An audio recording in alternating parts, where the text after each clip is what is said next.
नमस्कार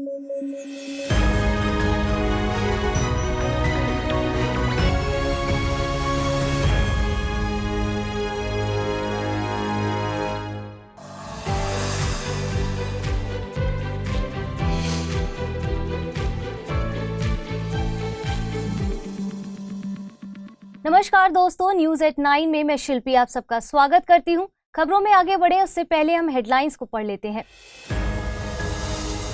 विटफॉल टैक्स में फिर हुई कमी, अंतर्राष्ट्रीय बाजार निर्धारित करता है कीमतें। रूस यूक्रेन युद्ध ने पैदा की है स्थिति। नई दिल्ली में FCEV launch, low carbon pathways है मकसद। बैटरी व्हीकल से अलग है हाइड्रोजन व्हीकल। और women business and the law 2023 report जारी, कामकाजी महिलाओं को लेकर जारी की गई है रिपोर्ट। 74.4 रहा भारत का स्कोर।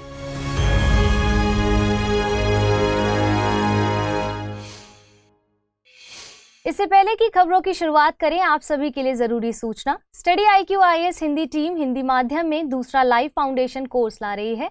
11 मार्च से शाम में 6 बजे इस बैच की शुरुआत हो रही है। इस कोर्स के साथ आप होली की सेल का लाभ भी उठा सकते हैं।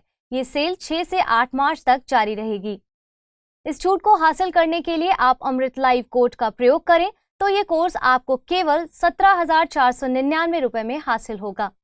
इस कोर्स में प्रतिदिन 2.5 से 3 घंटे की नियमित कक्षाओं के अलावा हस्तलिखित नोट्स, PDF, मुख्य परीक्षा हेतु उत्तर लेखन, कार्यक्रम सहित अन्य बहुत से उपयोगी फीचर्स आपको प्राप्त हो सकेंगे।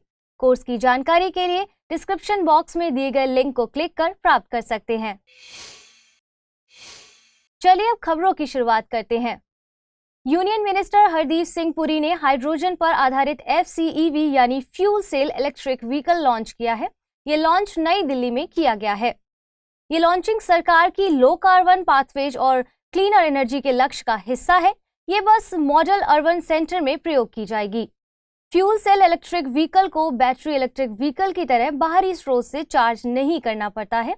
इन व्हीकल में हाई प्रेशर टैंक्स में हाइड्रोजन स्टोर होती है जो ऑक्सीजन से क्रिया करके पानी और इलेक्ट्रिसिटी का उत्पादन करती है। पारंपरिक आंतरिक दहन इंजन वाले व्हीकल्स की तुलना में इन व्हीकल से खतरनाक उत्सर्जन नहीं होता है। आपको बता दें कि हाइड्रोजन की खोज 1766 में एंड्री कैवेंडिश ने की थी। ये आवर्त सारणी का प्रथम तत्व है और इसका प्रतीक H है। परमाणु क्रमांक 1 होता है, वहीं परमाणु द्रव्यमान 1.008 है। इसके नाभिक में सिर्फ एक प्रोटॉन होता है और ये आवर्त सारणी का एकमात्र ऐसा तत्व है जिसमें नाभिक में न्यूट्रॉन नहीं पाया जाता है। हाइड्रोजन जीवन का आवश्यक तत्व है और ये पानी में है और लगभग हर जीवित प्राणी में है। यह स्वयं कोई बड़ी भूमिका में ना होकर कार्बन और ऑक्सीजन के साथ बेंडिंग में रहती है। 20 डिग्री सेल्सियस पर यह गैसीय अवस्था में पाई जाती है। इसकी सघनता सभी गैसों में सबसे कम है। ये हवा से भी हल्की होती है। यह एक रंगहीन, गंधहीन गैस है।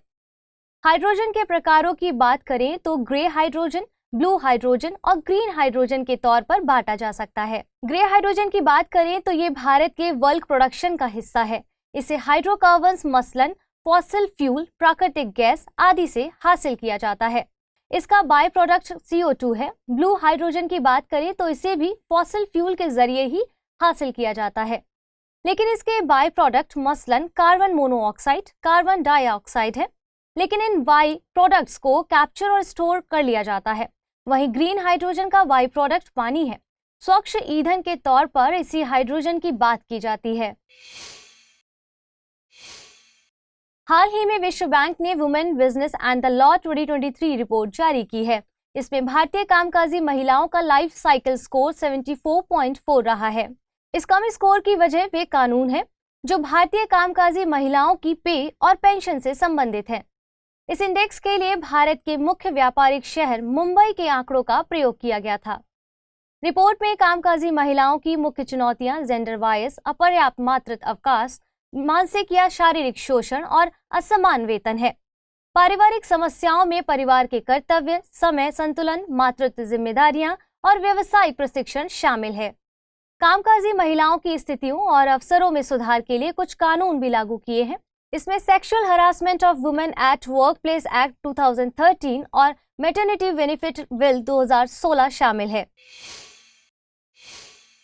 भारत की प्रति व्यक्ति आय 2014-15 से दोगुनी होकर 1.72 लाख हो गई है। अर्थशास्त्री मानते हैं कि देश की समृद्धि के लिए सालाना प्रति व्यक्ति आय में 5 से 6% की वृद्धि जरूरी है। पर कैपिटा इनकम यानी प्रति व्यक्ति आय से मतलब एक वित्तीय वर्ष में प्रति व्यक्ति आय द्वारा अर्जित की गई आय से है। इसकी गणना देश की कुल आय को देश की जनसंख्या से विभाजित करके की जाती है। इससे किसी देश के लोगों के जीवन स्तर और जीवन की गुणवत्ता का पता चलता है। इसकी खासियत यह है कि इसमें देश के हर व्यक्ति को शामिल किया जाता है। प्रति व्यक्ति आय की कुछ सीमाएं भी हैं। प्रति व्यक्ति आय कई बार जीवन स्तर का सही प्रदर्शन नहीं कर पाता है, क्योंकि इसमें आय असमानता को शामिल नहीं किया जाता है। प्रति व्यक्ति आय किसी अर्थव्यवस्था में महंगाई की जानकारी मुहैया नहीं कराती है। ऐसे ही प्रति व्यक्ति आय में बच्चों को भी शामिल किया जाता है। ऐसे में किसी देश में बच्चों की संख्या ज्यादा होने से सही आकलन भी नहीं हो पाता है। भारत में गोवा की प्रति व्यक्ति आय सबसे ज्यादा है और भारत जीडीपी के मामले में दुनिया की 5वीं सबसे बड़ी अर्थव्यवस्था है। वहीं क्रय शक्ति समता के मामले में भारत दुनिया में तीसरे स्थान पर रहा है। सरकार ने डीजल और एविएशन टरबाइन फ्यूल के निर्यात में फिर से कमी कर दी है। दरअसल सरकार ने 1 जुलाई से पेट्रोल, डीजल और एटीएफ यानी कि एविएशन टरबाइन फ्यूल के निर्यात पर कर लगाया था। इसका मकसद घरेलू बाजार में कीमतों को बढ़ाने से रोकना और विंडफॉल प्रॉफिट में कुछ हिस्सा हासिल करना है। इस पूरे मामले में हमारे लिए जानना जरूरी है कि विंडफॉल टैक्स क्या होता है। इसके लिए हमें थोड़ा बैकग्राउंड में जाना होगा। दरअसल यूक्रेन पर रूस के आक्रमण के चलते पेट्रोलियम उत्पादों की कीमतें दुनिया भर में बढ़ गई। इससे रिलायंस और ओएनजीसी जैसी कंपनियों को भारी मुनाफा हुआ। इन कंपनियों ने और मुनाफा कमाने के मकसद से विदेशों में तेल उत्पादों के निर्यात को बढ़ा दिया था। इसका प्रभाव घरेलू बाजारों में तेल की आपूर्ति को प्रभावित करता है, इसलिए सरकार ने निर्यात पर कर लगा दिया। अब आते हैं विंडफॉल टैक्स पर। यह कंपनियों पर लगाया जाने वाला एक मुश्त टैक्स है। ये टैक्स उन कंपनियों पर लगाया जाता है जो अपने उत्पादों की वजह से नहीं बल्कि किन्हीं परिस्थितियों के चलते लाभ कमाती हैं। हालिया मामले में ये परिस्थिति रूस यूक्रेन विवाद से उपजी थी। एटीएफ के मामले में विंडफॉल गेन टैक्स SAED यानी स्पेशल एडिशनल एक्साइज ड्यूटी का एक रूप है। वहीं डीजल के मामले में SAED और एडिशनल एक्साइज ड्यूटी का कॉम्बिनेशन है। इन ड्यूटीज को अंतर्राष्ट्रीय बाजार के हिसाब से 15 दिन पर रिवाइज किया जाता है। बुलेटिन पर आधारित कुछ प्रश्नों को देख लेते हैं। Women and business and the law 2023 report किस संस्था के द्वारा जारी की जाती है? विश्व बैंक, विश्व आर्थिक मंच, विश्व स्वास्थ्य संगठन, अंतर्राष्ट्रीय श्रम संगठन। चलिए आज के दूसरे प्रश्न को देखते हैं। निम्नलिखित कथनों पर विचार कीजिए।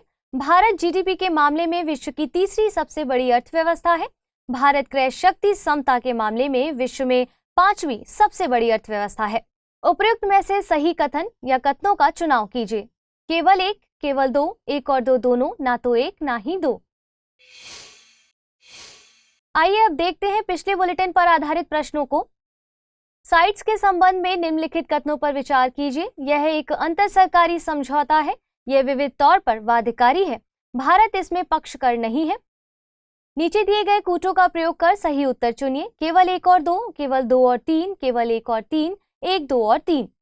सही जवाब है विकल्प ए यानी केवल एक और दो कथन सही है। भारत इसमें पक्षकार है, इसलिए तीसरा कथन गलत है। अगला प्रश्न देखते हैं। खबरों में रही स्वायत्त पहल संबंधित है। NITI Aayog, government e market place, SEBI, RBI। सही जवाब है विकल्प बी, स्वायत्त पहल गवर्नमेंट ई मार्केट प्लेस से संबंधित है। फिलहाल इस बुलेटिन में इतना ही। जल्द मिलेंगे एक और नए बुलेटिन के साथ। तब तक के लिए धन्यवाद।